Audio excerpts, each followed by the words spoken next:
네, 영상으로도 함께 예배 드리게 되었네요. 반갑고요. 주님 이름으로 환영해요. 또 이제 방학들 다 했죠. 물론 방학도 또 짧긴 하지만 또 쉴 수 있는 그런 시간, 또 방학이지만 또 우리가 또 하나님을 더 사랑하고 우리의 또 믿음을 또 점검하는 그런 시간이 되었으면 좋겠어요. 이 시간에 같이 한번 찬양 드릴 텐데요. 주의 손에 나의 손을 포개고라는 찬양이에요. 우리 함께 찬양 드리겠습니다.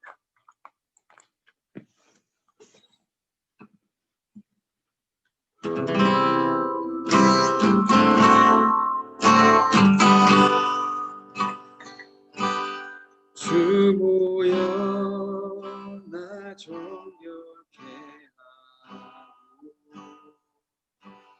주 보여 나 자유케 하니 주 앞에 나 예배하는 이 시간 나의 모든 것을 주께 드리네 주의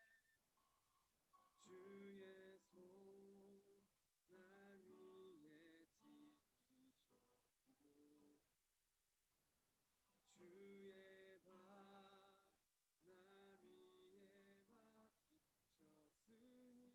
위에 지키셨고 주의 발 날 위에 박히셨으니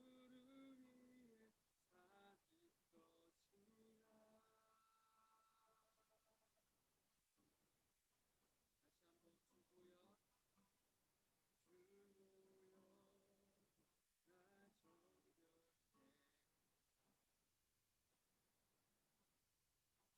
주를 위해 사는 것이라.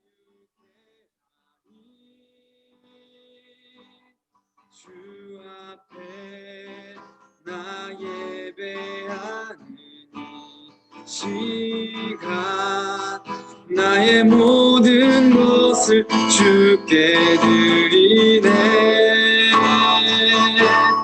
주의 손 날 위에 지키셨고 주의 발 날 위에 박히셨으니 이제는 내가 사는 것이 아니요 오직 주를 위해 사는 것이라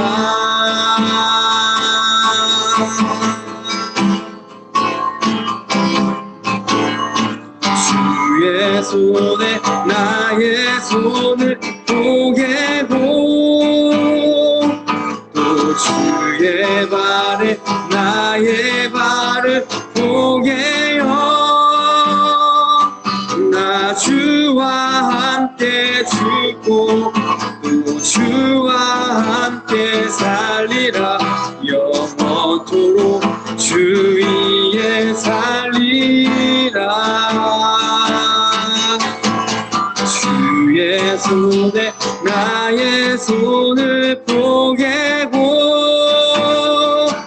또 주의 발에 나의 발을 포개요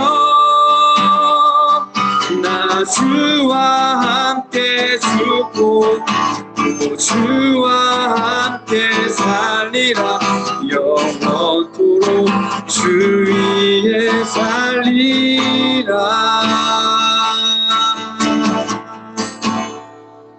주 위에 살리라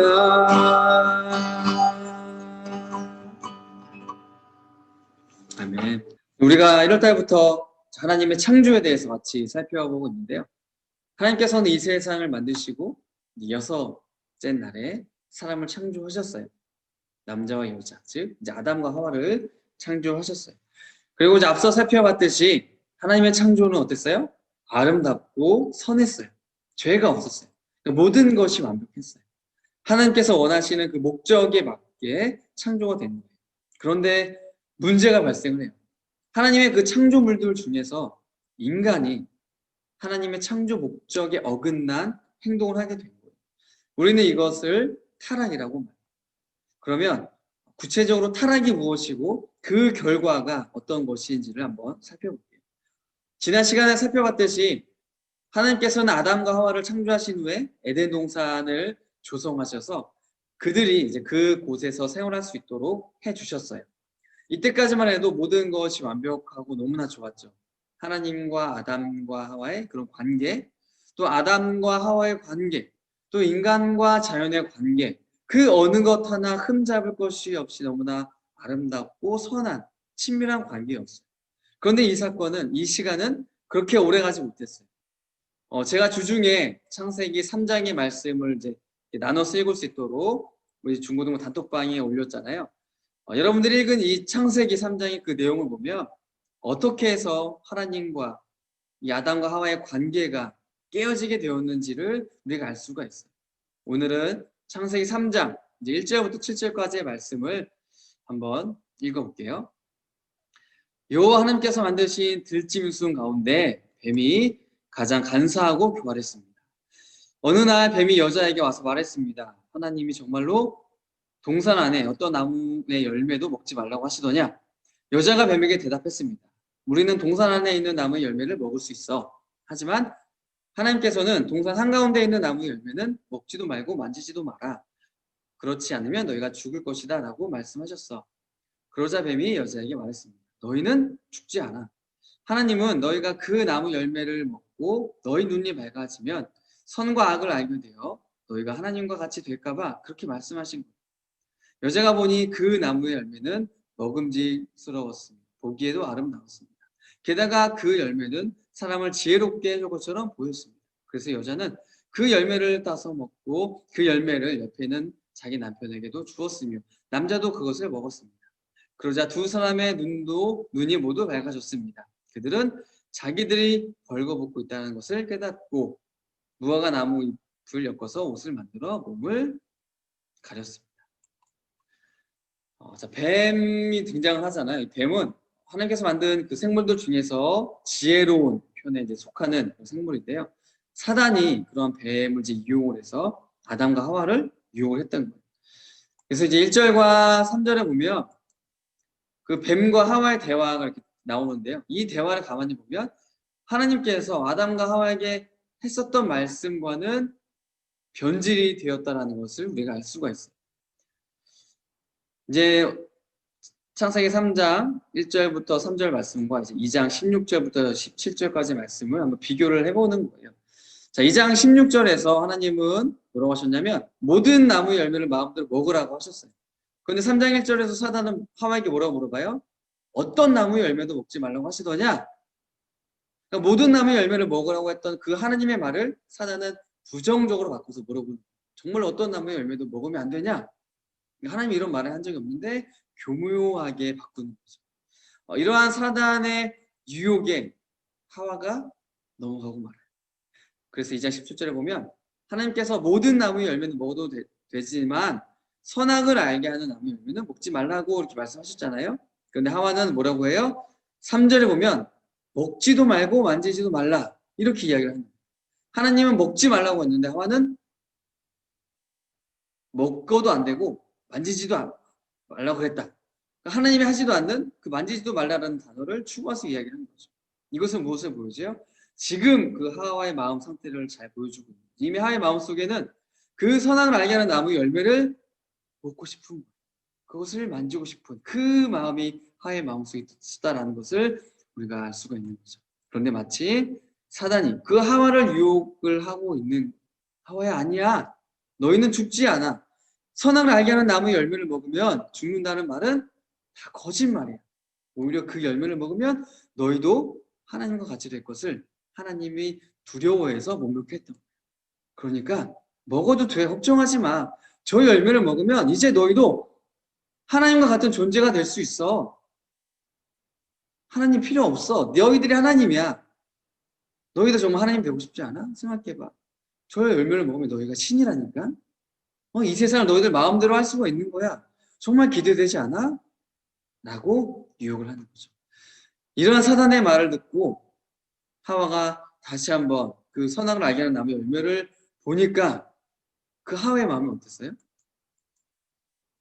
자, 6절에 보면 뱀의 말을 듣고 선악과를 다시 봤죠, 하와가. 그런데 그 전과는 뭐가 좀 달라 보여요. 정말로 먹음직스러워 보이고 정말 너무나도 아름다워 보여요. 빛깔도 좋고 정말 싱싱해 보이고 정말 한 입 베어 물면 그 과즙이 터져 나올 듯한 그러한 과일처럼 보이는 거예요. 게다가 뱀의 말처럼 정말로 저걸 먹으면 내가 정말 지혜가 생겨서 내가 정말로 신이 될 것만 같은 그런 마음이 들었던 거죠. 하와의 마음속에 하나님과 같이 되고 싶은 그런 교만과 탐욕이 생긴 거예요. 그리고 결국에는 그 열매를 먹고 말았어요. 하와도 먹고 그 먹은 것을 아담에게도 주었어요. 그 결과 어떤 일이 생겨났을까요? 열매를 먹었더니 하나님과 같이 될 줄 알았는데 아니죠. 하나님께서 아담과 하와에게는 알지 못하도록 하신 죄를 알게 된 거예요. 그러니까 하나님께서 그 선악과를 먹지 못하도록 하신 이유가 뭐냐면 아담과 하와를 지키기 위해서였어요. 그걸 먹으면 죄를 지게 되니까, 죄를 알게 되니까 그 죄를 알지 못한 선한 존재로 계속해서 살아갈 수 있도록 하나님이 하신 건데 이 뱀의 말에 속아서 하나님처럼 되고 싶은 그런 교만과 탐욕 때문에 결국에는 선악과를 먹게 됩니다. 그리고 아담과 하와가 죄를 알게 된 거죠. 죄의 눈을 뜨게 된 거예요. 죄인이 되고 만. 그래서 이제는 서로의 발가벗은 몸이 부끄럽고 수치스럽게 느껴졌어요. 죄 짓기 전에는, 선악과를 먹기 전에는 2장 25절에 보면 부끄러워하지 않았어요. 왜요? 죄가 없으니까 선한 상태잖아요. 그런데 죄가 들어오니까 서로 사랑하고 아름답고 모든 것이 완벽했던 관계가 죄 때문에 다 깨어지게 되고 만. 그러면 하나님께서는 선악과를 왜 만들었을까요? 두 가지를 생각해 볼 수 있을 거예요. 첫 번째는 피조물의 한계를 정해 주신 거예요. 하나님은 아담과 하와에게 이 모든 것을 다 주셨어요. 딱 하나만 빼고. 그렇기 때문에 아담과 하와는 이 선악과를 보면서 기억을 해야 했던 거죠. 나의 창조주는 하나님이시구나. 나는 그분의 피조물이구나. 그분의 말씀대로 나는 따라가야겠다. 그러니까 선악과를 볼 때마다 창조주 하나님을 기억하고 떠올려야 했던 거예요. 이게 하나님과 인간이 계속해서 친밀함을 누릴 수 있는 방법이에요. 피조물은 창조주 하나님 안에서 비로소 참된 자유와 기쁨과 모든 것을 누릴 수가 있게 되는 거예요. 피조물이 하나님을 떠나거나 거부하는 순간 그 관계는 깨어지게 되는 거죠. 그때부터 불행해지게 되는 거예요. 이거 첫 번째 이유고, 두 번째는 우리에게 자유의지를 주셨잖아요. 그 자유의지를 주시고 또 동산 중앙에 선악과를 주셨다라는 것은 인간이 그 자유의지를 가지고 하나님을 섬길 수도 있지만 반대로 이제 하나님을 거역할 수도 있는 그런 가능성이 있는 거잖아요. 그러니까 왜 하나님은 이러한 위험성을 감수하면서까지 우리에게 자유의지를 주시고 선악과를 만들어 주셨을까요? 그것은 나에게 주신 이 자유의지를 가지고 나를 창조하시고 나를 선택하신 그 하나님 안에서 나도 그렇게 살아가기로, 나도 하나님을 사랑하기로, 나도 하나님의 말씀에 따라 살아가기로 선택하기를 원하셨어요. 인간의 자발적인 사랑과 교제를 원하신 거죠. 그게 바로 친밀함이에요. 하나님과 인간과의 상호 교제하면서 그 안에서 사랑의 관계를 누리는 것이 하나님께서 원하시는 것. 또한 선하신 하나님을 따라서 우리 역시도 선한 존재로, 선한 인간으로 살아가기를 원하신 것이 하나님의 마음입니다. 한편 인간이 죄를 지으면 누가 더 아프고 슬퍼하게 될까요? 하나님이시죠. 인간에게 자유의지를 주고 선악과를 만든 건 하나님이 자기 자신에게 상처를 내는 것과 같아요. 그럼에도 불구하고 하나님 본인이 상처를 받을 수도 있음에도 불구하고 그걸 알면서까지 인간에게 자유의지를 주신 분이 하나님이세요. 왜요? 그만큼 인간을 아끼고 소중히 여기신 거예요. 하나님에게 인간이란 바로 그러한 존재. 너무나 소중하고 특별하고 사랑스러운 존재. 내가 아프고 다치고 상처 입어도 괜찮아. 너는 나에게 너무 소중해. 너는 특별해. 넌 정말 나의 사랑하는 존재야. 이렇게 이야기해 주시는 것이 하나님의 마음. 그것이 바로 선악과를 우리에게 주신 이유이신 거죠. 이런 하나님을 향해서 아담과 하와가 어떻게 반응을 했어요? 하나님의 말씀을 따르지 않았죠. 하나님을 배신한 거예요. 그래서 아담과 하와의 죄는 우리가 한마디로 말하면 이렇게 말할 수가 있어요. 하나님처럼 되고자 했던 교만과 탐욕이다. 그 결과 선악과를 먹지 말라고 하셨던 그 하나님의 말씀에 대해서 불순종을 하게 되고 만 거죠. 하지만 하나님은 아담과 하와를 끝까지 사랑해 주셨어요. 이 아담과 하와는 죄를 짓고 서로 부끄러워서 무화과 나무 잎으로 몸을 가렸잖아요. 그리고 숨었어요. 그런데 그런 아담과 하와를 하나님께서 다시 찾아오신 거예요. 내가 어디에 있느냐. 이것은 아담과 하와에게 다시 기회를 주시는 하나님의 마음. 단순히 아담과 하와를 너 왜 선악과를 먹었어? 왜 네 마음에 교만을 품었어라고 혼내시기 위해서가 아니라 다시 찾아오신 이유는 아담과 하와야. 너희들이 교만과 탐욕으로 죄를 지은 것이 너무나 가슴이 아프다. 하지만 내가 다시 기회를 줄게. 내가 다시 용서해 줄게. 나와 같이 다시 관계를 회복해 나가자. 이것이 이제 하나님의 마음이거든요. 그러니까 죄를 지은 아담과 하와는 하나님 앞에서 숨었잖아요. 그런데 죄를 지었음에도 불구하고 먼저 그들을 찾으시는 분이 누구예요? 바로 하나님이신. 이처럼 하나님은 지금도 죄인들을 찾으세요. 찾아오세요. 저와 여러분들을 찾아오세요. 어디 있느냐? 어디 있느냐? 나랑 얘기 좀 하자. 나 한번 만나줄래? 너 죄인이지만 내가 너 정말 사랑해. 내가 용서해 줄게. 회복시켜 줄게. 나의 자녀가 돼. 라고 먼저 다가오시는 분이 우리의 하나님이시고. 여기서 끝이 아니에요. 하나님께서는 아담과 하와에게 가죽 옷을 지어서 입혀주세요. 가죽 옷은 아담과 하와뿐만 아니라 우리에게도 매우 중요한 의미가 있어요. 이스라엘을 포함한 그 당시의 고대 근동 지역의 문화를 보면 이 옷을 입지 않는다라는 것은 그 당시에는 죽음을 의미했어요. 왜냐하면 이 옷이라는 것은 낮에 그런 뜨거운 더위와 또 밤에 사람이 얼어 죽을 수 있는 그런 추위, 그리고 인간이 살면서 당하게 되는 어떤 자연 환경으로부터 인간을 보호해주는 필수품이 바로 이 옷이었어요. 그러니까 사람이 살기 위해서는 반드시 옷이 필요했던 거죠. 따라서 이 가죽 옷에 하나님께서 이 아담과 하와에게 선물해 줬다는 것은 에덴 동산 이제 밖에서도 아담과 하와가 죄를 지었기 때문에 이제 에덴 동산 쫓겨나잖아요.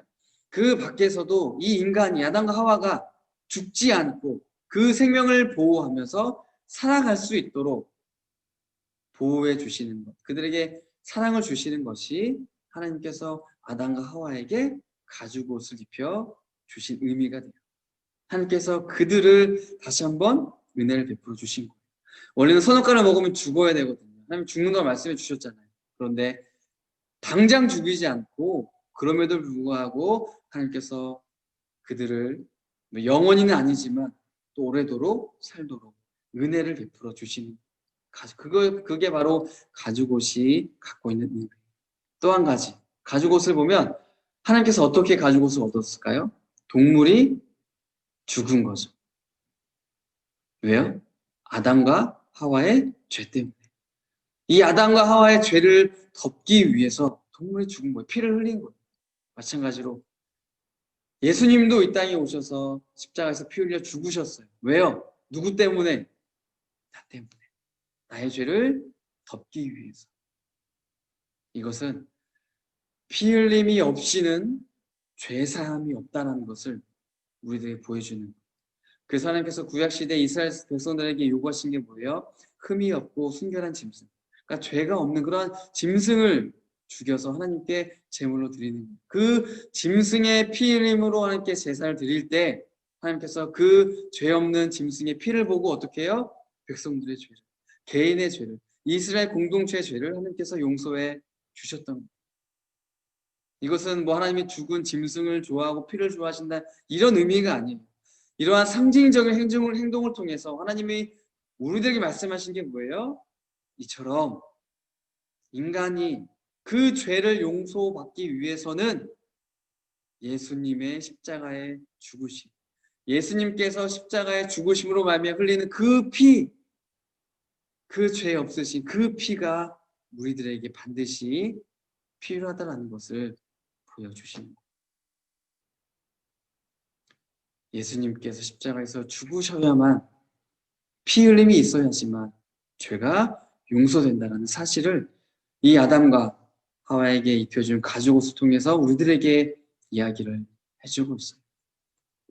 그래서 오늘 이 말씀을 통해서 우리가 두 가지를 반드시 기억을 했으면 좋겠어요.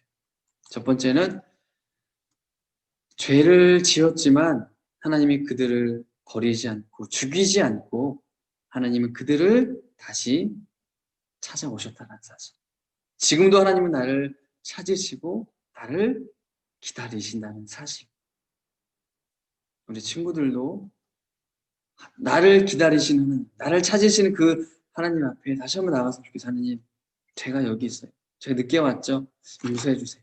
주님 나를 지금까지 버리지 않고 포기하지 않고 사랑해 주셔서 감사한다는 그런 고백을 했으면 좋겠어요. 두 번째는 죄는 오직 예수님의 그 십자가의 죽으심으로만 용서받을 수 있다라는 사실입니다. 우리가 이것이 바로 예수님을 믿는 이유잖아요. 이 죄가 있으면 우리는 하나님과의 깨어진 관계를 회복할 수가 없어요. 할 수가 없는 거죠. 죄가 있으면 우리는 이 땅에 살아가면서 날마다 이 죄에 눌려서 살아갈 수밖에 없어요. 고통 가운데. 하지만 그 예수님이 죄 없으신 예수님 십자가에 흘리신 그 피로 말미암아 예수님을 믿으면 우리의 죄가 용서가 됩니다. 가죽옷을 입혀 주셨듯이 나의 죄를 주님의 그 피로 덮어 주시는 그 피로 나의 죄를 씻어 주시는 거예요. 이 죄 씻음의 은혜, 이 죄를 덮어 주시는 그 하나님의 은혜를 우리 친구들이 다 경험을 하고 그래서 하나님의 자녀로 우리가 인정이 되어지고 그렇게 살아가는 우리 믿음의 친구들 다 되었으면 좋겠어요. 기도할게요. 참 좋으신 하나님 너무나 감사합니다. 우리 친구들 주님께서 한 사람 한 사람 지켜주심을 감사합니다. 이 세상을 바라볼 때 우리가 반드시 기억할 것은 하나님이 이 세상을 창조하신 분이시구나 라는 사실이고 또 하나님께서 우리를 얼마나 사랑하시는지 또 우리가 우리에게 주신 그런 자유의지를 가지고 자발적으로 우리가 하나님 사랑하기로 선택하고 예수님을 믿기로 선택하고 하나님의 자녀로 살아가기로 선택하기를 원하시는 것이 하나님의 마음이라는 것을 우리 친구들이 다 기억을 했으면 좋겠어요. 그래서 그 하나님 말씀 따라 살아가는 친구들 되게 도와주세요. 우리 안에 하나님과 같이 되고자 하는 교만, 탐욕이 없게 도와주세요. 내가 내 인생의 주인이라는 그런 마음이 아니라 내 인생의 주인은 하나님이시라는 그런 신앙의 고백을 가지고 주님께 묻고 주님의 인도하심에 따라 살아가는 우리 친구들 다 될 수 있도록 주님께서 은혜를 더해주세요. 그리고 예수님, 그 예수님, 나를 위해 십자가에 죽으신 그 예수님만이 오직 나의 구원자, 나의 죄를 용서해 주실 분이라는 그 믿음의 고백이 우리 친구들 각 마음에 있게 주님께서 은혜를 도와주세요. 감사하며 예수님의 이름으로 기도드립니다.